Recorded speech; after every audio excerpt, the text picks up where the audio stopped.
The poster read, "Happiness, sold in glass jars. Call today." And underneath the text was a phone number.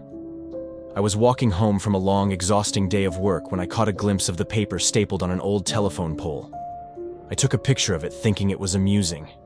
I was going to show my wife once I got to our apartment, but I was caught up with chores and forgot about it. Dinner, dishes, laundry, packing a snack for our daughter, putting her to bed, then putting her toys away that she'd left out in the living room. Every night, it was the exact same routine. The next day, I awoke sleeping back to back with my wife. I always had to get up earlier than she did for my job, so I quietly got ready for the day and headed out the door. At work, I was updating the company's latest expense report. Most days were similar to this one. They were basically paying me to stare at a computer for 9 hours a day and input a couple numbers into a spreadsheet. I finished my work very quickly, so I decided to head out of the office early. It also helped that it was a Friday, and a lot of people leave early at the end of the week. On my walk back, I was thinking of what my life had become. I did this often. I always dreamed of traveling when I was younger. I wanted to drive across the country or solo backpack across Europe. Then, I met Kelsey. Don't get me wrong, I loved Kelsey. I mean, I still do. We just don't have that spark anymore. When you meet someone and get in a relationship, whether it's meant to be or not, some of your personal life plans have to be put on hold. And then that relationship turns to marriage. And then you have a baby. Then you have to enroll your daughter in a preschool. Then you have to get a better paying job and work more hours and blah blah blah. I'm not trying to throw a pity party for myself. I'm just saying I wasn't exactly content with where I was in my life. I wouldn't have referred to myself as a happy person. As I took the same route home that I did every day to work and back, I walked by the same poster I had passed the day before. I don't know why, I really don't. But I decided to call the number. I figured it would be some joke. Maybe someone just picks up and says, "I love you," on the other end and hangs up. Or maybe it's a line to a sex worker. I had no idea what to expect. I called. It only rang once before someone picked up. "Hello?" a woman said. Hi, I'm calling about your poster? Your ad?" "Oh, awesome," she said calmly. "When do you want to pick it up?" "Pick what up?" "The jar," she said, like it was the most obvious thing in the world. "Oh, of course, I realized then that I had left work early without telling Kelsey, so I could just go pick it up now, and she'd be none the wiser." "What exactly is it that you're selling?" "I just told you. It's happiness. In a glass jar, like the poster said. Happiness keeps best in glass jars. They're more durable than, say, a plastic bag." Okay. Should we meet somewhere?" "For sure. I don't want you to end up being a creep or something, so let's go to a public place." The public place we decided on was a Starbucks parking lot a little over a mile from me. Now, I didn't think I was really going to be buying a jar of happiness or whatever. I was 99% sure she was going to sell me drugs. Maybe heroin would be in the jar.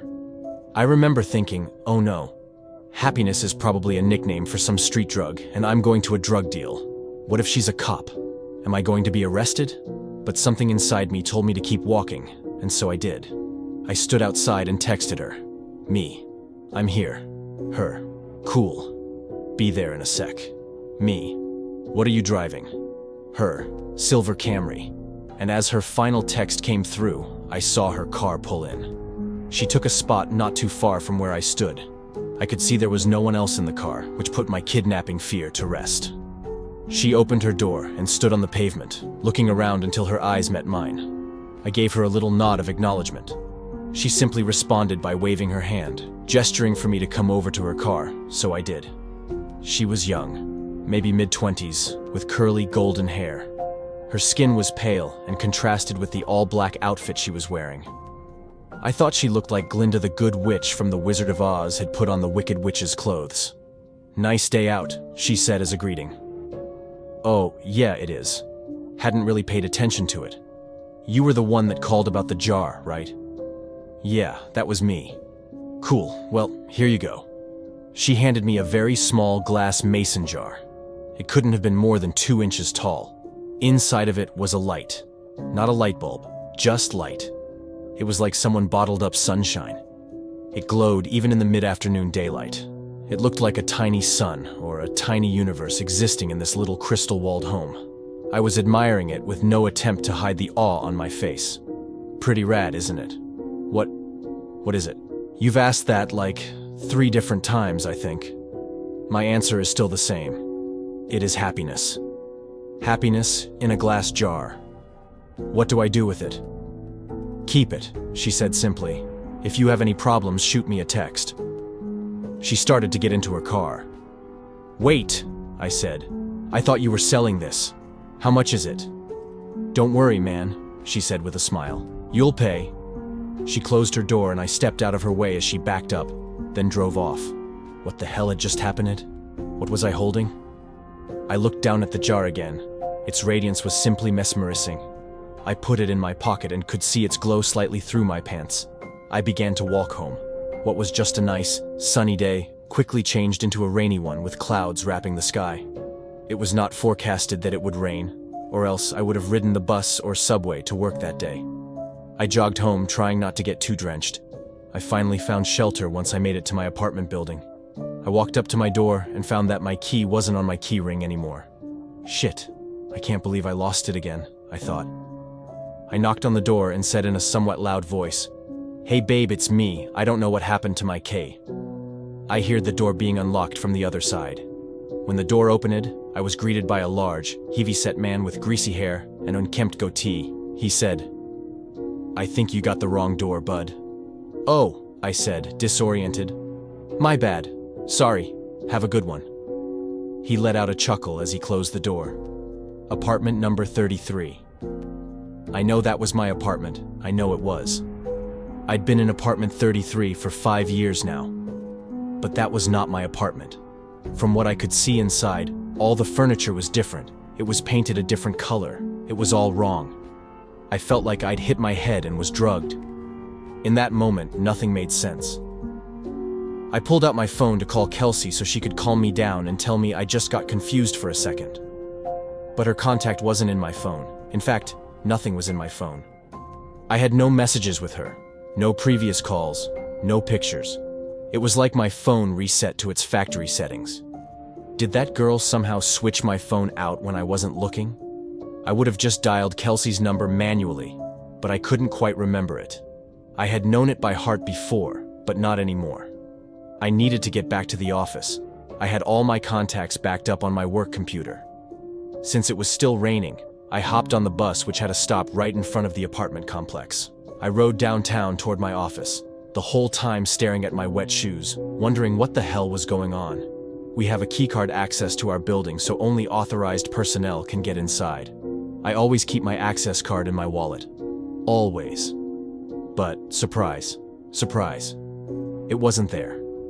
I buzzed into the speaker we had for guests with appointments or employees as a backup in case anyone lost or forgot their card. Buzz. "Hey, this is Tim. I must have lost my card. My employee number is..." I stopped as I drew a blank. A voice came through the speaker. "Tim, you got cut out. What's your employee number?" I can't remember. That's fine. Just tell me your full name and department." Finance. I'm in finance. My full name is Tim Brooks. One sec." About 30 seconds later, the man spoke to me again. "We don't have a Tim Brooks working in this building. Did you have an appointment with someone?" I backed up in surprise, almost tripping on my own feet. I had just been in that office an hour or two ago. What was happening to me? I felt like I was getting Alzheimer's but going through every stage in one day. I stared at my hands, unsure if I was in the right body. I felt like the world around me was disintegrating. I wasn't in control. I was merely sitting inside somebody else's head, watching the world through their eyes. Just then, I got a text. I recognized the number immediately. It was that girl, the one who gave me the jar. I had forgotten all about it until I saw her text. Her. "Hey, how's it going?" I looked at my phone, dumbfounded. It made me angry she was so nonchalant about this. She knew what was going on. She had done this somehow. Me. What the hell did you do to me? Her. The worst is yet to come. I was astronomically close to just chucking my phone as far as I could in frustration. I took the jar out of my pocket. It looked unchanged, still glowing just as bright. "What the fuck did you do?" I yelled at the jar, realizing I probably looked like a lunatic. As I stared at its glistening glass, I realized something. I didn't know what my wife's face looked like anymore.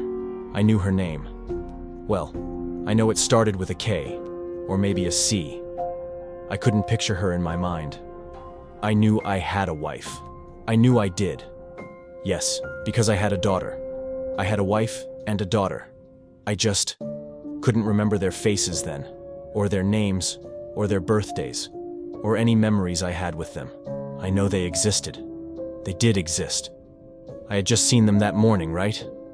I couldn't remember how she looked or what she smelled like. What was our first date? We had a wedding, right? What about our first kiss? Or my daughter? Or was it my son? Maybe I didn't even have a kid. But my wife, or girlfriend, she was real. I knew she was. The thought was tearing me apart. I couldn't see her in my head. I couldn't recall a single fact about her. I was standing outside of the same building, but I was unsure why I was. Did I work there? I must work somewhere. The rain was accompanied by a chilly wind now. It was whipping at my face, making my nose and cheeks sting. I wanted to go home. I wanted to be with her. I wanted to be warm. I wanted to go into a shitty office job that kept a roof over my head. I wanted it all. I was soaking wet. I was miserable. I couldn't remember my parents or my childhood. Did I even have any friends?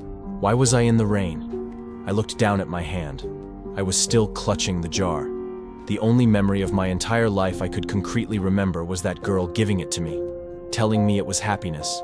It did not bring happiness. It brought pain. It brought suffering. I was more miserable in that moment than I'd ever been. My phone buzzed. "Break the jar, Tim." I looked at my other hand. With the setting sun and the rainy sky, I swear the jar glowed brighter than any streetlight near me. I didn't break it because I was following her instruction.